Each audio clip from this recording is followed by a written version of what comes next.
मंच पर आसीन हमारे आज के मुख्य अतिथि Shri Pradeep sir, brigadier Shri Subhash Sharma sir, Shrimati Shefali madam, Shrimati Neerja madam, मेरे गुरुवर प्रमेन सर और senior faculty Shri Pallav Tripathi sir, सभी का मैं वंदन करता हूँ। और जैसा कि अभी सभी छात्रों ने आपके सामने जो भी प्रस्तुति दी है, अधिकतर आपने देखा होगा सब मेडिकल से संबंधित थी। और एक ये संयोग था क्योंकि हमने आज के कार्यक्रम को शुरुआत या जब इसकी रूप रचना की थी तो कोई भी टॉपिक नहीं सोचा था। मेरी प्रदीप सर से भी बात हुई थी फोन पर, तो मैंने यही कहा था सर टॉपिक कोई नहीं है, सबको बोल दिया है कि अपने अपने मन से बना के लाओ। लेकिन आज हो सकता है गुरुवार की कृपा थी या गणपति की कृपा थी, सबने मेडिकल पर अपने आप ही बना लिया। तो पता नहीं आज मेडिकल का ही टॉपिक तैयार हो गया। और जब मैंने सबका देखा था टॉपिक तो मैंने सोचा था जो सब्जेक्ट मेरा सबसे प्रिय है, जिस सब्जेक्ट को मैं पिछले 7-8 साल से यहाँ पढ़ा रहा हूँ, तो क्यों ना मैं भी आज भी मेडिकल पर ही कुछ पढ़ाने के उद्देश्य से, या मेरे गुरु बैठे हैं तो शायद हो सकता है कमियाँ निकालेंगे, लेकिन जो छात्र भी बैठे हैं, चाहे आने भविष्य में पढ़ने वाले या जो पढ़ चुके हैं, कुछ ना कुछ काम आए, इस तरह के टॉपिक को मैंने आज लिया है। मेडिकल एस्ट्रोलॉजी या चिकित्सा शास्त्र के जो कुछ प्रिंसिपल्स हैं, बाकी तो सब हम किताब में पढ़ते रहते हैं, कुछ को मैंने एक चार्ट रूप में और उसके अंदर जो भी कुछ ऐसी गूढ़ बातें हैं उनको आज के टॉपिक में लिया है। मैं समझता हूँ आप सबको पसंद आएगा। सर्वप्रथम देखिए, कल गीता जयंती थी और हम सब भूल जाते हैं, लेकिन शायद अब कुछ ऐसा युग आ गया है कि इन चीज़ों की भी आध्यात्मिक, चाहे वो सरकार की तरफ से कह लें या किसी भी रूप में कह लें, लोगों को पता पड़ने लगा है। तो कल गीता जयंती थी और गीता जयंती का उत्सव भी हमारे ग्वालियर में शायद आपको मालूम होगा, IITTM में 3 दिन का महोत्सव प्रारंभ हो गया है। और कल 25 तारीख को सुबह 2 घंटे का सत्र भी हमारे आइका चैप्टर ग्वालियर की तरफ से भी वहाँ पर प्रेजेंटेशन है, सत्र भी आयोजित है। तो उसी को स्मरण करते हुए मैंने एक श्लोक लिखा है, लिखा नहीं है सॉरी, गलती कर रहा हूँ, लिया है। सर्वो पुरुषो गावो दोग्धा गोपाल नंदन पार्थो वत्स सुधीर भोक्ता दुग्धम गीता व्रतम है। मतलब जितने भी उपनिषद हैं, भगवान कहते हैं जितने भी उपनिषद हैं, जो भी हैं हमारे यहाँ पृथ्वी पर, वो सब गीत जो है गाय की तरह है। और उनको दोने वाले कौन हैं? हमारे गोपाल नंदन हैं। इतने सरल रूप में हमने समझाया है कि हम समझें इस बात को। पार्थो तो हमेशा अपने प्रिय अर्जुन को, जैसा कि चित्र में ही दिख रहा है, वो समझा रहे हैं, पूरी गीता ही उन्होंने उनको समझाई थी। हे पार्थो बस सुधीर भोक्ता, कि तुम जैसे बुद्धिमान, तुम जैसे सुधीर भक्त इसको समझ सकेंगे। और दुग्धम गीतामृत में, और इन सबका जो गाय है उसका जो दूध है वो गीता की तरह, मतलब गीता की इतनी महत्ता बताइए कि गीता उन उपनिषदों में एक तरह से गाय के दूध की तरह है, और जिसको हमको श्रवण करना चाहिए और सुनना चाहिए और आचरण में लेना चाहिए। तो आगे मैं अपने टॉपिक को स्टार्ट करते हुए, देखिए जो बेसिक है, जैसा हम जानते हैं कि हमारी कुंडली में, जिसकी भी कुंडली में जो हम देखते हैं मेडिकल के पर्पस पर, तो जो द्वादश भाव है, जिसको हम व्यय भाव भी बोलते हैं, वो यात्रा का भाव है। यात्रा जो हम कर रहे हैं, जो जर्नी कर रहे हैं, शरीर भी हमारी यात्रा करता है। जब हम जन्म लेते हैं और जब तक मृत्यु नहीं होती तो वो यात्रा ही कहलाती है। तो देखा जाए तो जो हमारा व्यय भाव है, जो 12th हाउस है, वो यात्रा का भाव है। और यात्राएं जो है सारी शरीर के द्वारा होती हैं, और सारे सभी कार्यों का क्रियात्मक संपादन शरीर, देह, तनु, जिसको हम लग्न कहते हैं। आप सब इतना समझते होंगे कि हम लग्न को सबसे ज्यादा महत्व देते हैं क्योंकि वही शरीर है, और खासतौर पर मेडिकल एस्ट्रोलॉजी में तो लग्न सबसे ज्यादा जरूरी है। शरीर अनेक कार्य कारणों से सुखी और दुखी हो सकता है, किंतु मुख्य कारण शरीर के दुख आदि में एकमात्र षष्ठ भाव है, जिसको हम रिपु भाव कहते हैं। छठवां भाव जैसा हम जानते हैं शत्रु भाव होता है। अब शत्रु, शरीर का शत्रु कौन है? शरीर का शत्रु है बीमारी, रोग। तो छठवां भाव रोग का कारण है। तो सबसे ज्यादा एकमात्र षष्ठ स्थान जिससे रोग, शत्रु, आध्यात्मिक दृष्टि से कामादि शत्रु द्वारा ही शरीर को कष्ट मिलता है। यूं तो देखा जाए तो शरीर की स्वस्थता 3 प्रकार से होती है। अगर हम बात करें कि शरीर हमारा किस तरह स्वस्थ रह सकता है, डॉक्टर के पास जाओगे तो कहेगा कि भैया दवाई ले लो। उसका तो एक ही कारण है कि अगर ये हो रहा है तो ये ले लो, ये हो रहा है तो ये ले लो। लेकिन अगर हम आध्यात्मिक दृष्टि से देखें, हम शरीर को स्वस्थ करना चाहें, तो शरीर 3 प्रकार से स्वस्थ हो सकता है। नंबर 1, शारीरिक भोजन जो हम खाते हैं, अन्न आदि, क्योंकि अगर शरीर को भोजन नहीं मिलेगा तो शरीर स्वस्थ नहीं होगा। नंबर 2 पर मानसिक भोजन। मानसिक भोजन बहुत जरूरी है। मानसिक भोजन मतलब मनोरंजन वगैरह। आप किसी को कमरे में बंद कर दो, खूब खाने को दो उसको, और कमरा बंद करके चले आओ, वो स्वस्थ नहीं रह पाएगा। इसलिए मानसिक भोजन। और तीसरा जो सबसे ज्यादा जरूरी है वो है आध्यात्मिक भोजन। आध्यात्मिक भोजन मतलब ईश्वर चिंतन। आप दोनों चीजें कर दो, और जब तक, क्योंकि उसका भी तो लेगा वो, लेकिन जो इसे कहना चाहिए शारीरिक रूप से जो सुखी हो सकता है, वो उसके लिए आध्यात्मिक चिंतन बहुत जरूरी है। तो 3 चिंतन बहुत जरूरी बताए हैं, जिसको पूर्ण करने पर ही शरीर पूर्ण स्वस्थ रह सकता है। एक श्लोक दिया हुआ है हमारे शास्त्रों में, मिथ्याहार व्यारंभ दोषामश्रय स्थिता। इसका मतलब क्या है कि शरीर जब रोग युक्त हो जाता है तब वास्तव में शारीरिक कष्ट होता है। ये हम जानते हैं कि कहा भी गया है कि अगर शरीर स्वस्थ है तो सब कुछ अच्छा है। तो लेकिन जब कष्ट होता है, रोग होता है, तो शरीर कष्ट से युक्त रहा तो फिर जीवन, कार्य, धर्म सब अव्यवस्थित हो जाता है। कहीं मन नहीं लगेगा आपको, किसी काम में मन नहीं लगेगा अगर बीमार रहेंगे। शरीर क्रिया है, गृह कारण है, और कर्ता हमारे किए गए कर्म है। शरीर तो क्रिया है, क्योंकि कर्म करने के लिए आए हैं, शरीर क्रिया करेगा सारी। कर्ता गृह उसके कारण है, क्योंकि कराने वाले सारे गृह हैं। और कर्म करता क्या है? हमारे किए गए कर्म। फलदाता कौन है? वो ईश्वर है। तो स्थूल दृष्टि से स्वयं और सूक्ष्म दृष्टि से ईश्वर ही करता है। अगर स्थूल दृष्टि से कहें तो सब आदमी यही कहते हैं कि मैं तो मैं ही कर्म कर रहा हूँ, मैं ही सब कर रहा हूँ, लेकिन करवाने वाला केवल ईश्वर है। सूक्ष्म दृष्टि से देखेंगे तो केवल ईश्वर है। तो आगे मैंने देखिए, जब भी मैं पढ़ाता हूँ तो जो पढ़ चुके हैं वो जानते हैं, मैं कभी भी किसी भी चीज को, चाहे वो थ्योरी हो चाहे मैथ्स हो, मैं चार्ट के रूप में पढ़ाता हूँ। क्योंकि मैं समझता हूँ चार्ट के रूप में जितनी जल्दी समझ में आता है वो नहीं आता। तो मैंने यहाँ भी कुछ बताने की कोशिश की है, ज्यादातर चार्टों का उपयोग किया है। एक ये चार्ट है, इस चार्ट में आपको पूरी राशि के अनुसार पूरे शारीरिक विभाजन दिया हुआ है। मतलब इस चार्ट से आप पूरे शरीर का विभाजन समझ सकते हैं कि किस तरह का शरीर में कौन से अंग पर, किस जगह पर कौन सा राशि इफेक्ट डालती है। उदाहरण के तौर पर जैसे मेष राशि ऊपर दिए हुए, जैसे कालांग, ब्रह्मांग, अंतरंग, शरीर विभाग और हड्डी बंधन।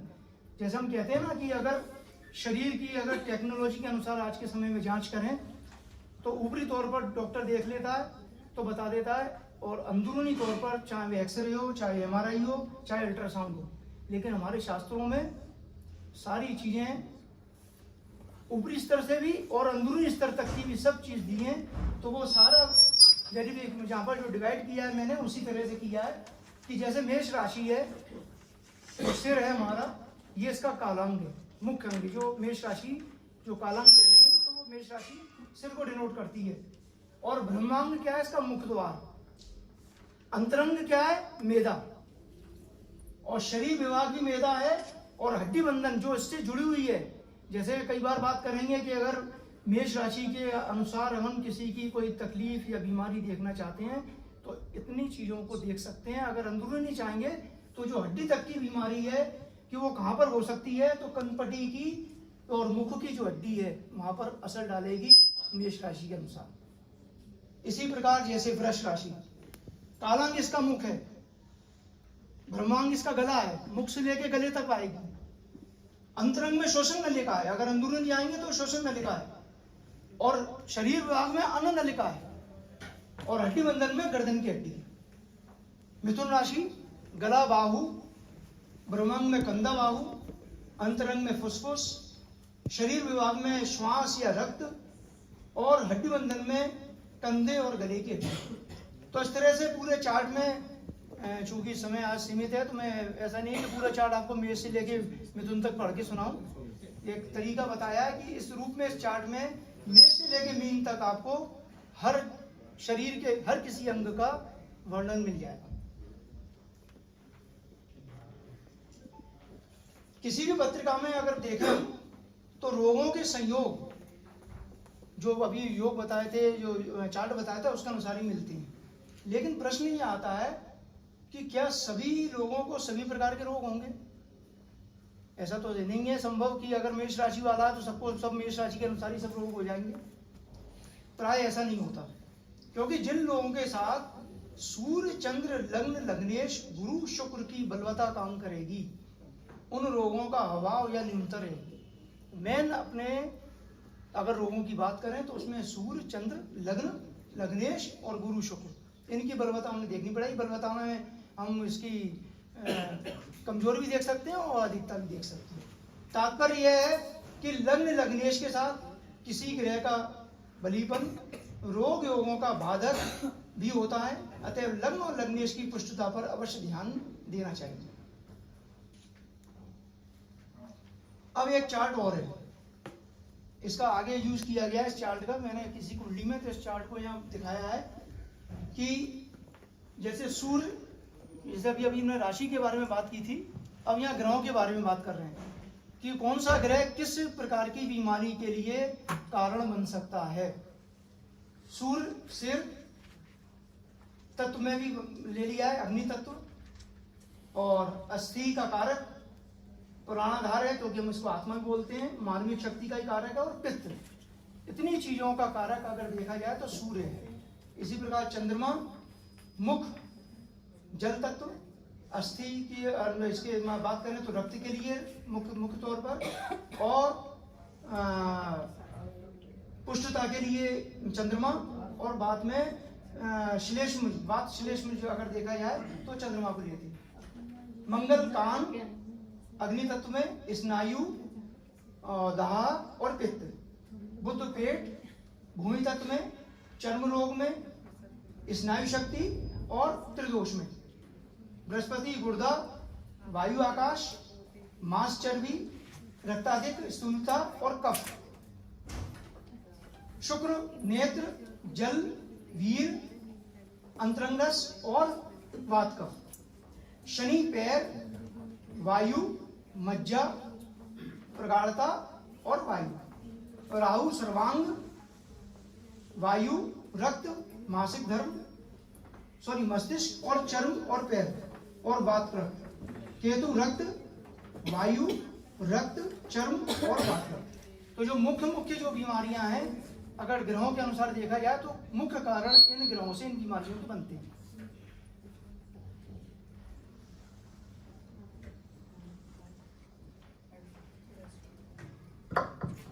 अब इसमें एक निर्णय विधि निकाली है कि किसके आधार पर हम देखें कि किसको क्या बीमारी हो सकती है। एक कुंडली आपके सामने है, देखिए, छठे स्थान से रोग आदि, अष्टम स्थान से मृत्यु और द्वादश से विनाश का विचार किया जाता है।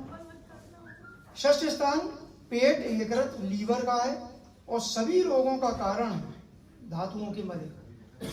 हम अगर पुराने लोगों की बात करें, पुराने वैद्यों की बात करें, तो वो शरीर के लिए किसी चीज पर ध्यान नहीं देते थे सिवाय पेट के। वो कहते थे कि सारे रोगों की जड़ केवल पेट है, अगर आपका पेट सही है तो सब कुछ सही है। तो सारे रोगों की जड़ धातुओं के मल है और मल संचय का स्थान उदर है। अतः सर्वप्रथम पाचन क्रिया का सुव्यवस्थित होना चिकित्सा शास्त्र का मुख्य जो है लक्ष्य है।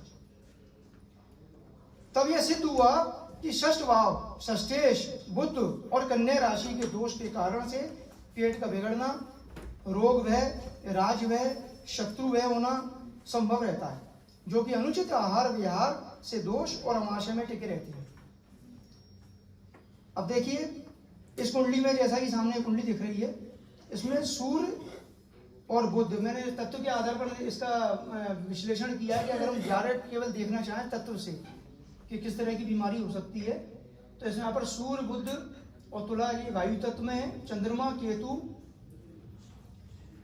जो कि मकर में है ये भूमि तत्व में है, मंगल जो कि वृश्चिक में अग्नि तत्व में है, और गुरु शनि जो कन्या राशि में है जो भूमि तत्व में है, और शुक्र जो कि सिंह राशि में है ये अग्नि तत्व में है, और राहु जो कि कर्क में जल तत्व में है, और लग्न जो कि वृश्चिक राशि में है वो जल तत्व में है। तो तात्पर्य यह है कि भूमि तत्व के 4 ग्रह, अग्नि तत्व के 2 ग्रह, वायु तत्व के 2 ग्रह और जल तत्व का 1 ग्रह, 6वें में अग्नि तत्व और अष्टम में वायु तत्व है। अतः भूमि तत्व प्रमुख और वायु तत्व द्वितीय श्रेणी का मानेंगे। तो इन 2 तत्वों के विकार से रोगों की उत्पत्ति हो सकती है। तो भूमि तत्व की अधिकता से जातक को हड्डी संबंधी विकार तथा वायु तत्व से पित्त संबंधी विकार की प्रधानता होगी और जातक को इस प्रकार की समस्या भी। तो ये केवल ऊपरी तौर पर हम देखना चाहें तो तत्वों के आधार पर कि कौन सा ग्रह किस तत्व में है और खासतौर पर षष्ठेश किस तत्व में है, उससे हम ये निकाल सकते हैं कि प्रमुख बीमारी इसको किस प्रकार की होगी।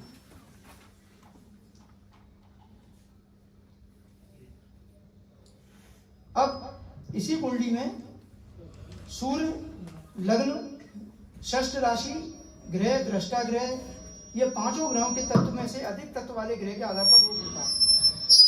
देखिए जैसे सूर्य वायु तत्व में, लग्न जल तत्व में, मेष जो कि अग्नि तत्व है, सूर्य और बुध अग्नि में और भूमि में है। तो तात्पर्य है कि अग्नि तत्व अधिक होने से पित्त रोग हो सकता है, और यदि पीड़ा कारक ग्रह भूमि या जल राशि में हो तो कफ विकार या श्लेष्मा विकार होने की संभावना होती है। अग्नि राशि में पित्त विकार, वायु राशि में वायु विकार होता है। अग्नि या वायु तत्व के कारण कभी कभी रक्ताधिक, रक्त प्रकोप, रक्तचाप या रक्त पित्त आदि दोष हो सकते हैं। अब हम आते हैं त्रिकेश विचार पर, जो कि सबसे ज्यादा महत्वपूर्ण है चिकित्सा शास्त्र में। जो त्रिकेश है हमारे 6, 8, 12, इसके बिना हम किसी भी कुंडली को मेडिकल एस्ट्रोलॉजी के लिए नहीं देख सकते, बिना इसके नहीं देख सकते। तो त्रिकेश विचार के कुछ सूत्र हैं। देखिए 6वें, अष्टम और द्वादश जो कि 6, 8, 12 त्रिकेश स्वामी जिस भाव में होते हैं वहां से उस अंग में कष्ट करते हैं। सबसे पहला सिद्धांत यही है। 6, 8, 12 के स्वामी जिस भाव में जाएंगे आप उसको काल पुरुष के अनुसार चेक कर लीजिए और उस अंग में जरूर कष्ट होगा।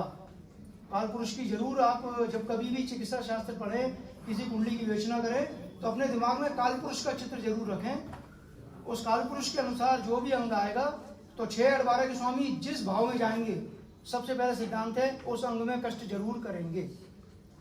जिस भाव का स्वामी त्रिक में पड़ता है उस भाव के अंग में पीड़ा होती है।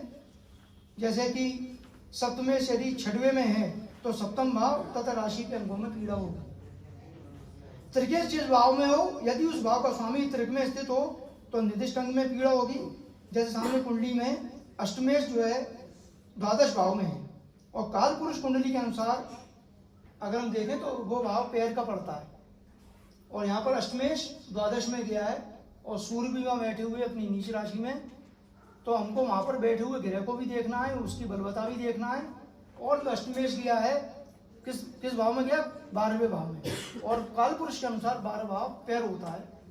तो इस जातक को शुरू से बचपन से पैर की पीड़ा थी, पैर टेढ़े थे।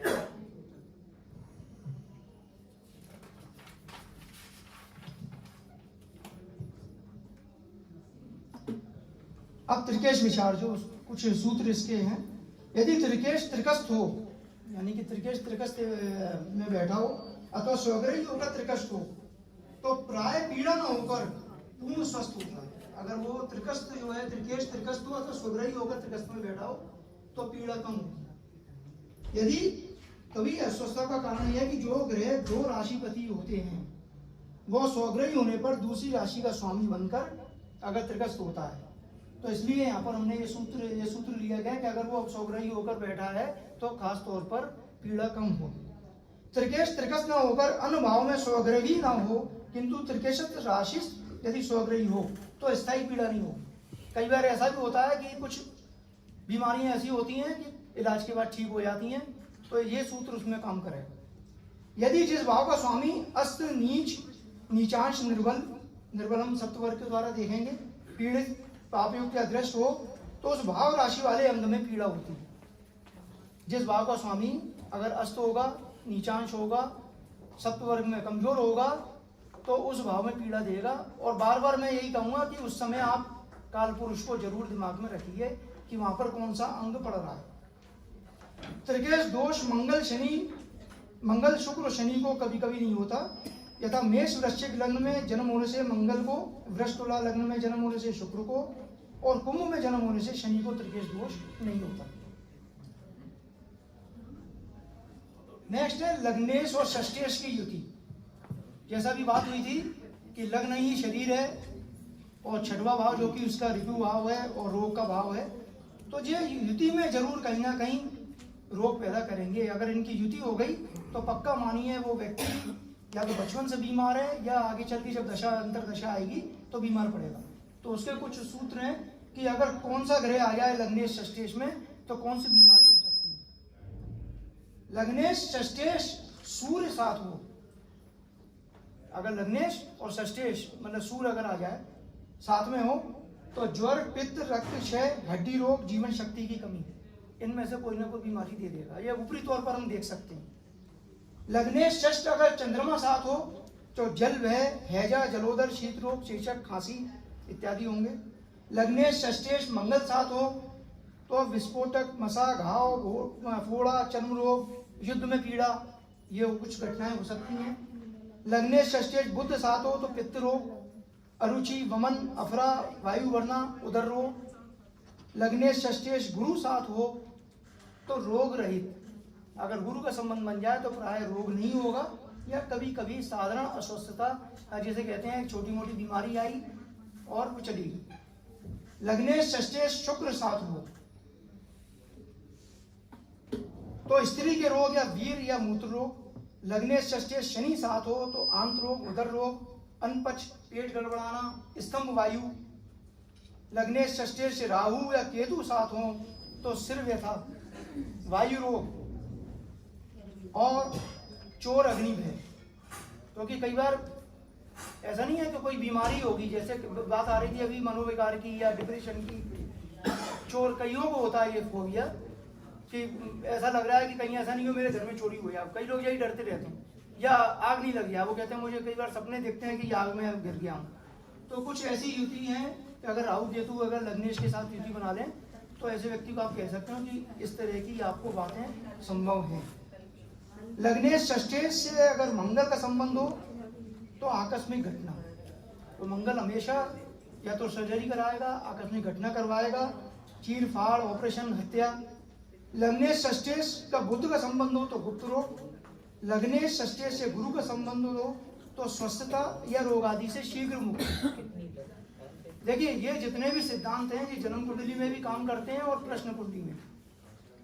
अगर आप किसी की प्रश्न कुंडली देख रहे हैं तो ये सारे योग काम करेंगे। जैसे प्रश्न कुंडली में अगर लग्नेश का गुरु से संबंध बन रहा है तो आप कह सकते हैं अगर कोई बीमार व्यक्ति आया है और वो अपनी बीमारी पूछना चाह रहा है कि मैं कब स्वस्थ होऊंगा, मुझे कब आराम मिलेगा, तो और भी योग देखना है। लेकिन अगर एक योग ये दिख गया आपको लग्नेश षष्ठेश का गुरु का संबंध बन गया तो आप कह सकते हैं कि नहीं, बीमारी में आराम आपको शीघ्र मिल जाएगा। क्योंकि सूत्र तो एक जगह दिए रहते हैं, उपयोग कैसे करना है ये आपके ऊपर निर्भर करता है। लग्नेश षष्ठेश शुक्र का संबंध हो तो मिथ्या आहार विहार द्वारा रोग। मिथ्या आहार विहार क्या होती है? कुछ भी खा पी लीजिए। कई बार ऐसा होता है फिर बाद में आके कहते हैं कि मेरी तबीयत बिगड़ गई। उसका कारण ये है, डॉक्टर पूछता भी है क्यों, कल क्या खाया था? अरे साहब कुछ नहीं, दोस्त मिल गए थे और कुछ भी खा लिया। तो ये शुक्र का अगर संबंध आ गया लग्नेश के साथ या किसी कुंडली में इस तरह का संबंध है तो वो इस तरह की चीजें करता रहता होगा और उसकी बीमारी भी कभी ना कभी इन चीजों से होती होगी। लग्नेश षष्ठेश से शनि का संबंध हो तो जनेंद्रीय ऑपरेशन, कठिन व्याधि आदि हो सकती है। ये तो कुछ बेसिक सिद्धांत थे जो हम चिकित्सा शास्त्र में यूज करते हैं। एक पद्धति है दिरेशान पद्धति, आपने नाम सुना होगा।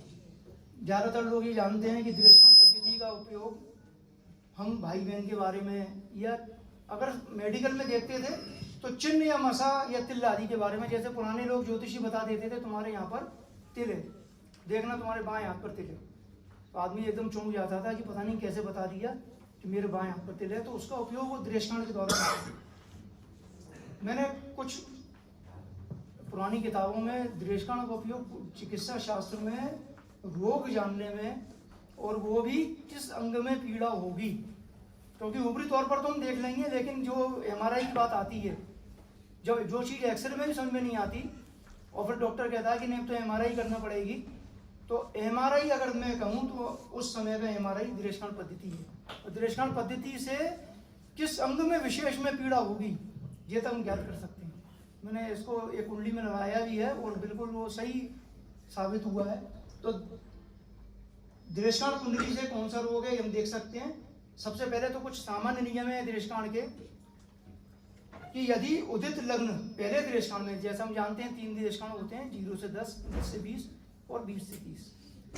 जो लग्न उदित है, अगर वो देखिए, फिर मैं वही बात कहूंगा कि आप जन्म कुंडली और प्रश्न कुंडली, बार बार मैं प्रश्न कुंडली इसलिए बोलता हूँ क्योंकि मेरा प्रिय सब्जेक्ट है, मैं इस पर ही काम करता हूँ। तो प्रश्न कुंडली में बहुत काम करता है ये, और जन्म कुंडली में तो करता ही है।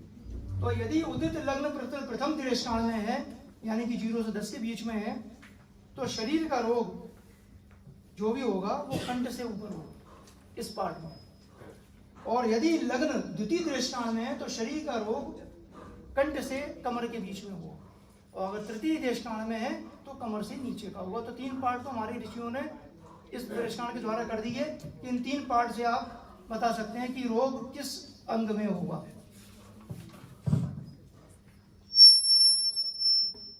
एक दृष्टांत चार्ट बनाया। इस दृष्टांत चार्ट में पूरे दृष्टांत के अनुसार किस किस अंग में, मतलब MRI चार्ट है एक तरह से ये, इसमें आपको सब कुछ पता पड़ जाएगा कि अगर जो है कि किस दृष्टांत में, अगर पहले में या दूसरे में या तीसरे में,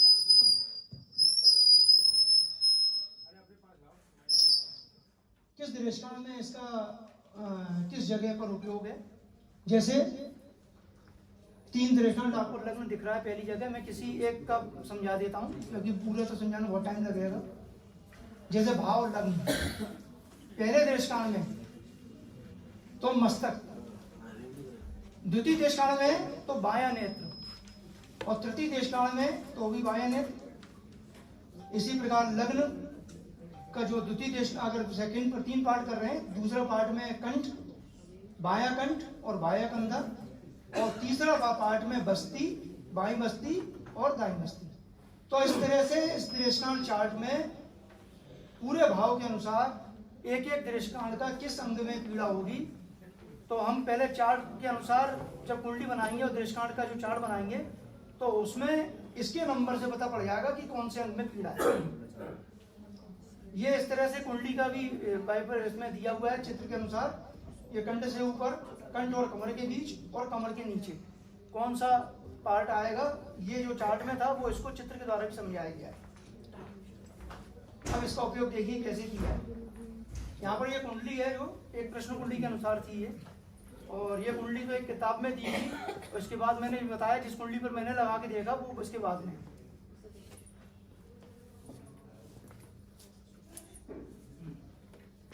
देखिए ये कैंसर से पीड़ित एक रोगी का मामला है जो दांत की जड़ से प्रारंभ हुआ और बाद में पूरे दाहिने जबड़े में फैल गया।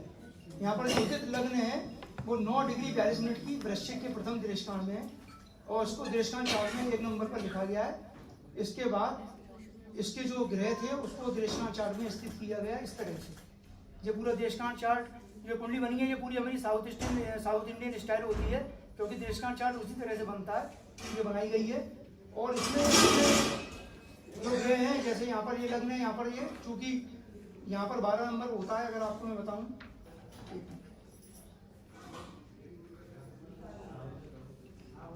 ये अगर आपको मालूम हो, अगर हम जब साउथ इंडियन स्टाइल में बनाते हैं तो 12 नंबर होता है, तो ये लग्न यहाँ आएंगे। तो ये लग्न के अनुसार, और इसका जो विवेचन है इसमें छठे भाव में शनि और मंगल द्वारा दृष्ट केतु बीमारी को जो संकेत कर रहा है, ये 16 दृष्टांत से दाहिने जबड़े को सूचित करता है। षष्ठेश मंगल 12वें भाव में चौथे से दृष्टांत पर है जो बाईं आंख बता रहा है, और यह व्यक्ति अपने दाहिने जबड़े के कैंसर से पीड़ित रहा है जो एक डाढ़ की जड़ से फैलना प्रारंभ हुआ, और अपनी मृत्यु से पहले यह व्यक्ति अपनी दृष्टि खो चुका था, जिसमें उसकी बाईं आंख अधिक प्रभावित थी। तो इस प्रकार ये कुंडली जो मैंने की थी इस कुंडली का जो दृष्टांत बनाया है, कुंडली वही है जो शुरू से चल रही है, एक ही कुंडली पे काम किया है। इसमें सूर्य जो कि आंख के कारक है, अपनी अगर कुंडली की बात करें केवल, तो अपनी नीच राशि में स्थित होकर द्वादश भाव में स्थित हैं, यहाँ बैठे हैं। दृष्टांत कुंडली में सूर्य 34वें दृष्टांत में स्थित है, जो कि बाईं आंख दर्शा रहा है। जहाँ तक कि बाईं आंख में 12 वर्ष की उम्र में रेटिनल डिटेचमेंट हो गया था, जिसकी 2 बार सर्जरी हो चुकी है। दशा उस समय प्रथम बार जातक को जब 10/3/93 को आंख की खराबी के बारे में पता पड़ा, तब जातक कुंडली में मंगल, शुक्र और गुरु की दशा चल रही थी, जो षष्ठेक और प्रबल मारक की दशा थी। प्रथम सर्जरी 26/3/93 को हुई, तब दशा मंगल, शुक्र में बुध, जो षष्ठेश, मारक और अष्टमेश की दशा थी। ये इसका दृष्टांत चार्ट मैंने बनाया है। इस दृष्टांत चार्ट में भी बाईं आंख और पैर का हिस्सा आया था निकल के, जो कि प्रमुख बीमारी थी। और ये मतलब चूंकि मैं बताऊंगा नहीं किसकी है, लेकिन मेरे द्वारा देखी हुई है, और इस पर दृष्टांत चार्ट के द्वारा पूरा सिद्ध हुआ था कि हम वास्तव में दृष्टांत चार्ट से हम अंग के बारे में, पूरी घटनाओं के बारे में देख सकते हैं। आपने मुझे ध्यानपूर्वक सुना, इसके लिए धन्यवाद।